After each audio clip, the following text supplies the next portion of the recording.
नमस्कार, मी भाऊ तोरसेकर. तुम्ही बघत आहात प्रतिपक्ष. मित्रांनो, गुढीपाडव्याच्या मुहूर्तावर अत्यंत शुभमुहूर्त मानला जातो. हिंदू संस्कृतीनुसार जे 3.5 शुभमुहूर्त मानले जातात त्यापैकी गुढीपाडवा एक असतो. हिंदू नववर्षाची सुरुवात वगैरे त्याचे समारंभ अख्ख्या महाराष्ट्रभर हिंदू लोकांनी साजरे केले, मिरवणुका काढल्या वगैरे वगैरे. मुद्दा असा आहे की त्याच दिवशी विरोधी पक्षात बसलेल्या महाविकास आघाडीने आपल्या जागा वाटपाची घोषणा केली. उबाठा शिवसेना, राष्ट्रवादी शरदचंद्र पवार आणि काँग्रेस पक्ष या तिघांनी मिळून एकत्रित पत्रकार परिषद केली आणि सगळ्याच्या सगळ्या जागा वाटून घेतल्या. अर्थात सगळ्या जागीचे उमेदवार नावानिशी आणि पक्षानिशी जाहीर झालेले नाहीत, पण प्रत्येक पक्षाच्या वाट्याला 48 पैकी किती जागा आल्या आणि त्या जागा कुठल्या कुठल्या आहेत, मतदारसंघ कुठले कुठले आहेत त्याची घोषणा झाली. त्यानुसार उद्धव ठाकरे यांच्या वाट्याला म्हणजे उबाठा शिवसेनेच्या वाट्याला सर्वात जास्त जागा आल्या, 21 जागा. त्याच्या खालोखाल मला वाटतं 17 जागा या काँग्रेस पक्षाला मिळाल्या आणि सर्वात शेवटी नंबर लागला तो राष्ट्रवादी शरदचंद्र पवार या पक्षाचा. आता हे बघून मला पहिलं हसू एवढ्यासाठी आलं की ज्यांचा माध्यमातून, मराठी माध्यमातून प्रामुख्याने नित्यनेमाने उदो चालतं की महाराष्ट्रातले सर्वात ज्येष्ठ, सर्वात मोठे नेते, महाराष्ट्राचं राजकारण हे किल्ली फिरवावी बोटाला लटकावून तसं फिरवणारे शरद पवार इतके मोठे नेते आणि या जागा वाटपात त्यांचा पक्ष सर्वात छोटा आहे हेच पत्रकार परिषदेत मांडलं गेलं. कारण शरद पवारांच्या वाट्याला 48 पैकी 10 जागा आल्या. बघायला गेलं तर गेल्या लोकसभा निवडणुकीच्या वेळेला काँग्रेस पक्षाचा फक्त एक खासदार चंद्रपुरातून निवडून आला होता. नंतर त्याचंही दुर्दैवी निधन झालं. त्याची विधवा पत्नी यावेळेला काँग्रेसतर्फे चंद्रपूरची जागा लढवते. पण जी गेल्या वेळेला काँग्रेस आणि राष्ट्रवादी काँग्रेस या दोन पक्षांची आघाडी होती त्यामध्ये जास्तीत जास्त जागा काँग्रेस पक्षाने लढवल्या होत्या. मला वाटते 26 आणि 22 अशी काहीतरी वाटणी होती. काँग्रेसने 26 जागा लढवल्या होत्या आणि राष्ट्रवादीने 22 जागा लढवल्या होत्या. पण राष्ट्रवादीने आघाडीमध्ये आघाडी मारली होती आणि 22 जागा लढवून 4 जागा जिंकल्या होत्या. बारामती अर्थातच त्यामध्ये येते. त्याखेरीज साताऱ्याची जागा जिंकली होती, बारामतीला लागून असलेली दुसरी शिरूरची जागा जिंकली होती आणि रायगड रत्नागिरी ही जागा पहिल्यांदा राष्ट्रवादी काँग्रेस पक्षाने जिंकली होती. म्हणजे शरद पवार पावसात भिजून चमत्कार वगैरे घडवतात. तो चमत्कार घडवून 48 पैकी 4 म्हणजे दर 12 जागांमध्ये एक जागा शरद पवार जिंकू शकले होते. तरीही ते महाराष्ट्रातले सर्वात मोठे महान नेते असतात. आणि जी काय आघाडी काँग्रेस राष्ट्रवादीची होती त्यामध्ये अर्थातच 1 आणि 4 या अर्थाने बघितलं तर मग राष्ट्रवादी हा मोठा पक्ष होता त्या आघाडीत. पण आत्ता जी आघाडी झाली आणि जी आघाडी खुद्द शरद पवारांनी बनवली 2019च्या विधानसभा निवडणुकीनंतर महाविकास आघाडी, त्या महाविकास आघाडीत शरद पवारांची अवस्था काय आहे, त्यांच्या पक्षाची अवस्था काय, तर सगळ्यात लहान पक्ष, सगळ्यात धाकला, म्हणून त्यांना 48मध्ये फक्त 10 जागा मिळालेल्या आहेत. गेल्या वेळेला आम्ही जेवढ्या जागा लढवल्या तेवढ्या जागा आम्हाला मिळाल्याच पाहिजेत हा महाविकास आघाडीमध्ये महायुतीतला हट्ट उद्धव ठाकरे यांनी धरला होता आणि त्यांना बऱ्याच प्रमाणात यश मिळालं असं मानावं लागेल.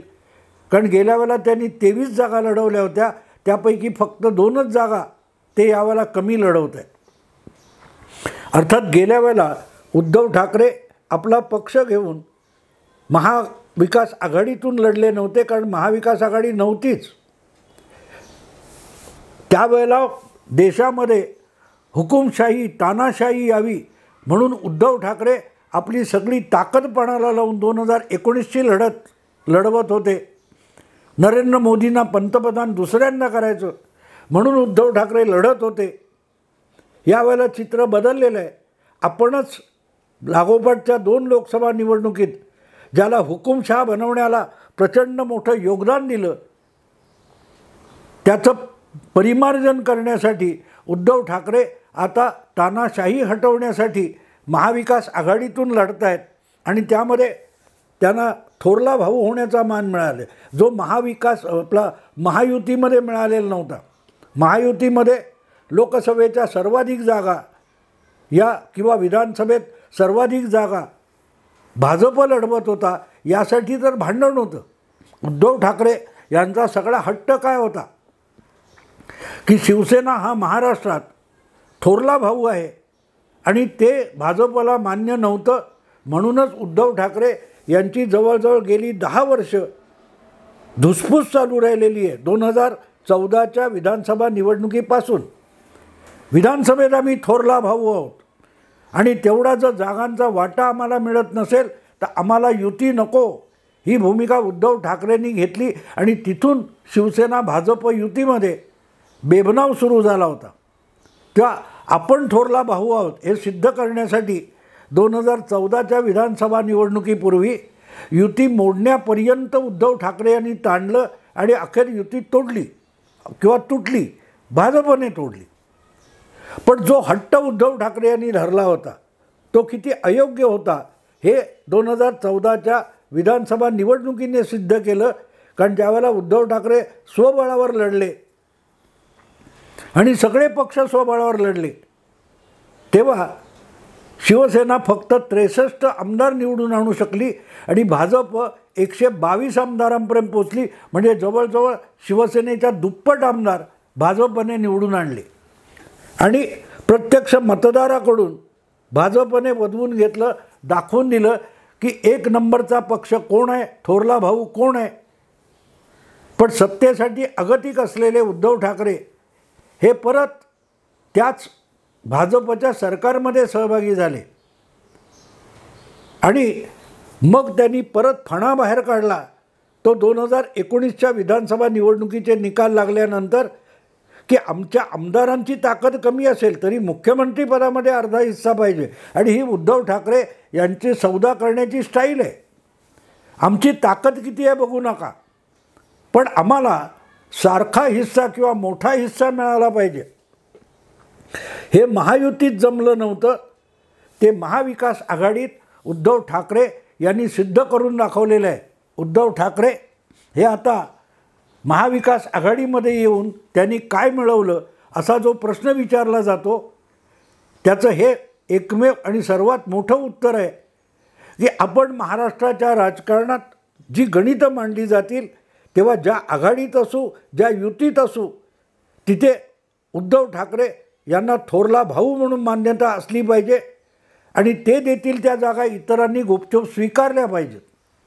आणि ते काँग्रेस आणि राष्ट्रवादी शरद पवार यांनी मान्य केलेलं आहे. आणि म्हणून 48 जागांचं जे जागा वाटप झालं त्यातून उद्धव ठाकरे यांनी आपलं पहिलं किंवा एकमेव उद्दिष्ट साध्य केलं की उबाठा शिवसेना हा महाविकास आघाडीतला सगळ्यात थोरला भाऊ आहे. त्यामुळे ठीक आहे, महायुतीमध्ये 23 जागा सुटत होत्या, यावेळेला 21 सुटल्या. याचं कारण महाविकास आघाडीमध्ये 3 प्रमुख पक्ष आहेत, युतीसारखे फक्त 2च पक्ष नव्हते. असो, मुद्दा असा आहे की एवढं सगळं करून उद्धव ठाकरे यांना 21 जागा मिळाल्या आणि काँग्रेस हा तुलनेने बघितलं तर आजही न फुटलेला पक्ष आहे तरी त्याला 17 जागांवर समाधान मानावं लागलं. खेरीज काँग्रेसच्या ज्या चांगल्या जागा होत्या जिथे काँग्रेस खरोखरच लढत देऊ शकत होती असल्या 4 जागा महाविकास आघाडी म्हणून मित्र पक्षांना सोडण्याची नामुष्की काँग्रेस पक्षावर आली आणि त्यामुळे तुम्हाला माहिती आहे की सांगलीमध्ये वसंतदादा पाटलांचे नातू पतंगराव कदमांचे चिरंजीव हे नाराज झालेले आहेत. एकदा संयुक्त पत्रकार परिषदेमध्ये सांगलीची जागा शिवसेनेकडे गेल्याची घोषणा झाली आणि विशाल पाटील आणि काय तो विश्वजित कदम यांनी नाराजी व्यक्त केली. दुसरी गोष्ट काँग्रेसची. काँग्रेसला भिवंडी आणि आणखी कुठची तरी एक जागा ही निमूटपणे राष्ट्रवादीला द्यावी लागली, ज्याच्यावर आपलाच दावा आहे असं काँग्रेसचं म्हणणं होतं. पण ते धुडकावून लावत या दोन्ही तिन्ही ठिकाणी काय झालं लक्षात घ्या. मुंबई वायव्य असेल, सांगली असेल किंवा भिवंडी असेल, इथे शरद पवार किंवा उद्धव ठाकरे यांनी महाविकास आघाडी काय करते, कोणाची मान्यता आहे याची काडीमात्र पर्वा न करता आपले उमेदवार घोषित करून टाकले होते. आणि जर ते उमेदवार मान्य नसतील तर काँग्रेसने मैत्रीपूर्ण लढती कराव्यात इथपर्यंत काँग्रेसला नाक घासायची वेळ आणली गेली. आणि काँग्रेसने नाक घासणं चूक आहे असं म्हणत नाही. मणिपूर ते मुंबई ही जी काय न्याययात्रा पदयात्रा राहुल गांधींनी केली, तिचा भव्य सोहळा मुंबईत करायचा तर राष्ट्रवादी आणि शिवसेनेची गरज काँग्रेसला होती. त्यामुळे त्याच्या बदल्यात आपल्या स्थानिक पातळीवरच्या 3 चांगल्या कार्यकर्त्यांना उमेदवारांना डच्चू देण्याची पाळी काँग्रेस पक्षावर आली तर तीही निमूटपणे स्वीकारली पाहिजे. कारण मोठ्यांचे चोचले पुरवणं, गांधी परिवाराचे चोचले पुरवणं या पलीकडे काँग्रेस पक्षाच्या कार्यकर्त्यांना आता कुठलाही कार्यक्रम उरलेला नाही. त्यामुळे राहुल गांधींना जर संजय राऊत किंवा उद्धव ठाकरे यांना खुश ठेवायचं असेल तर आपल्या महाराष्ट्रातल्या पाठीराख्या कार्यकर्त्यांना नाक रगडायला लावणं हे राहुल गांधींचं कर्तव्य होतं. आणि म्हणूनच विश्वजित कदम, विशाल पाटील हे दिल्लीला जाऊन आले किंवा संजय निरूपण हातपाय आपटत बसले किंवा आणखीन कोण मुंबई काँग्रेसच्या अध्यक्षा वर्षा गायकवाड यांनी अनेक तक्रारी केल्या. पण हायकमांडने त्यांना अजिबात काडीची किंमत दिली नाही. आणि भिवंडी असो, सांगली असो, मुंबई वायव्य असो किंवा ज्या जागा आपल्या मित्रपक्षांनी खेचून घेतलेल्या आहेत त्या जागा त्यांना द्यायला भाग पाडलं. याच्यावरची सगळ्यात मोठी प्रतिक्रिया मला आवडली कुठली माहिती का मित्रांनो? काँग्रेस पक्षाचे सतत डेंबा मिरवणारे प्रदेशाध्यक्ष नाना पटोले या पत्रकार परिषदेत शरद पवार आणि उद्धव ठाकरे यांच्याबरोबर नाना पटोले बसले होते. आणि जी काय 48 आमदारांची यादी आणि जागा वाटप ठरलेलं आहे त्याची घोषणा करण्याची सुद्धा नाना पटोलेंना लाज वाटली. त्यांनी संजय राऊतांनी वाचावं म्हणून ढकललं. संजय राऊतांनी यादी वाचली, नावं वाचली, जे काय असतील ते. मुद्दा असा आहे मित्रांनो की एकदा ती पत्रकार परिषद संपली आणि जागा वाटपावर काँग्रेस पक्षात जी नाराजी पसरलेली आहे त्यावर पत्रकारांनी नाना पटोलेंना घेरलं. कारण सरळ आहे की काँग्रेसवाले जे काही इथे ओरडाआरडा करतायत, सांगली वायव्य मुंबई वगैरे वगैरे, ही नौटंकी बंद करा असा सज्जड दम संजय राऊतांनी भरला होता. तेव्हा राऊतांना डोळे वटारून दाखवत हेच नाना पटोले म्हणाले होते संजय राऊतांनी आपली नौटंकी बंद करावी. आठवतं तुम्हाला? आठवड्याभरापूर्वीची गोष्ट आहे. कारण संजय राऊत म्हणाले होते आम्ही महाराष्ट्रातल्या काँग्रेसच्या नेत्यांना विचारत नाही, आमचं जे काय जागा वाटपाबद्दल काँग्रेसच्या हायकमांडशी बोलणं झालं आहे ते महाराष्ट्रातल्या काँग्रेसवाल्यांना निमूटपणे मान्य करावं लागेल, नाक रगडून मान्य करावं लागेल. आणि संजय राऊत खरे ठरलेत तर विश्वजित कदम, वर्षा गायकवाड, नाना पटोले पूर्णपणे खोटे पडलेले. कारण त्यांच्या हायकमांडनेच त्यांना कवडीची किंमत दिलेली नाही. निमूटपणे ती यादी जाहीर करावी लागलेली आहे. आणि त्यानंतरची नाना पटोले यांची प्रतिक्रिया मला फार आवडली. प्रतिक्रिया खूप आवडली मित्रांनो. प्रतिक्रिया अशी होती की सांगलीसारखी जागा परंपरागत काँग्रेस पक्षाची आहे किंवा वायव्य मुंबई आणखी कुठची असेल ती भिवंडी, या जागा काँग्रेसकडून जाणं म्हणजे आमच्या तोंडातला घास हिसकावून घेतल्यासारखं आहे, अशी प्रतिक्रिया नाना पटोलेंनी दिलेली. मला हसू का आलं माहिती आहे का मित्रांनो? नाना पटोलेंची वेदना मला कळते, त्यांच्या मनाला होणाऱ्या यातना मला कळतात. कारण काँग्रेसकडे जरी 17 जागा आल्या तरी त्यातल्या 10-12 जागा हमखास पडणाऱ्याच आहेत. उदाहरणार्थ उत्तर मुंबई ही जागा काँग्रेसला देण्यात आली आहे.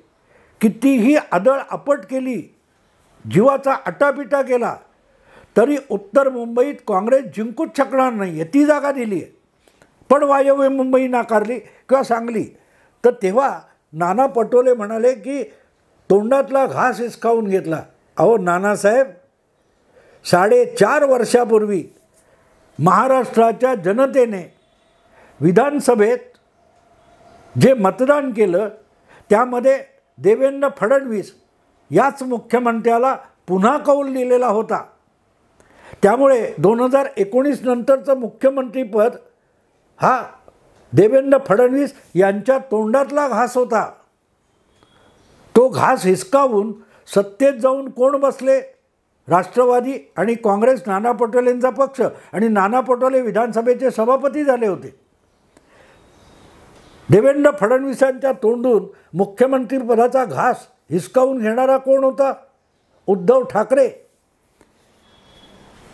2 महिने विधानसभा निवडणुकीचा प्रचार चालला होता आणि त्या सगळ्या प्रचारात देवेंद्र फडणवीस हेच पुढचे मुख्यमंत्री आहेत हे सगळे सांगत होते. आणि अगदी त्याच मंचावर बसलेले उद्धव ठाकरे त्यावर एकदाही आक्षेप घेत नव्हते. त्या उद्धव ठाकरेंनी निकाल लागल्यानंतर उद्धव ठाकरे म्हणाले की मला मुख्यमंत्रीपद पाहिजे, शिवसेनेला मुख्यमंत्रीपद पाहिजे, नाहीतर युती मोडून टाकतो. आणि देवेंद्र फडणवीस यांच्या तोंडचा घास उद्धव ठाकरे यांनी हिसकावून घेतला. उद्धव ठाकरेंच्या दुप्पट आमदार भाजपचे होते, तरीही देवेंद्र फडणवीसांना विरोधी पक्षात बसायची पाळी आणली. त्याचा अर्थ काय होतो? मुख्यमंत्रीपद हा देवेंद्र फडणवीसांनी शिकार करून जिंकून मिळवलेला घास होता. तो त्याच्या तोंडचा घास ज्या माणसाने हिसकावून घेतला त्याला खांद्यावर घेऊन राष्ट्रवादी आणि काँग्रेस पक्ष नाचले, नाना पटोले नाचले. त्या देवेंद्र फडणवीसांच्या यातना वेदना काय असतील? कारण त्यांच्या तोंडचा घास हिसकावून घेतला गेला होता. आणि ज्याने हिसकावला त्यालाच तुम्ही खांद्यावर घेऊन नाचलात, तर तो तुमच्या तोंडचा घास हिसकावून घेणार नाही का? नाना पटोले यांचं दुःख काय? नाना पटोले यांचं दुःख असं आहे की सांगली असो, वायव्य मुंबई किंवा कुठची भिवंडी हा आमचा हक्काचा घास आहे आणि तो उद्धव ठाकरेंनी, उबाठा शिवसेनेनी हिसकावून घेतला. अरे त्यांनी आपण 25 वर्ष मित्र असलेल्या मित्राच्या तोंडचा घास हिसकावून घेतो आणि त्याला उपाशी बाहेर पंक्तीच्या बाहेर बसवतो, हे दाखवून दिलं तेव्हा टाळ्या पिटल्यात ना तुम्ही.